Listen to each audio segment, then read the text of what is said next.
everybody. Welcome to Trenchless Tuesday. Morning. I've got Michael Rothenberg here with me. We, what is today? It's Tuesday, March 14th. We are actually on site at our first BulletLiner install. Yes, we are. And we got the pit dug over there. We are ready to go, hopefully for pulling some pipe tomorrow. What you see behind us is a reel of 4,000 feet of 16-inch BulletLiner pipe. So we're really excited to be on site here and super excited for our first install. Absolutely. Talk to you guys soon.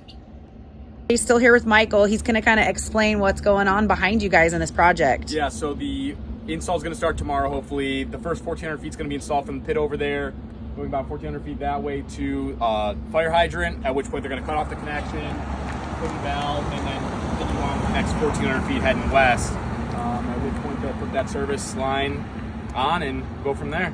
So that's your edition of Trenchless Tuesday. Michael and I are both really excited to be at our first BulletLiner install. Can't wait to show you guys a little more from this project. See you next time.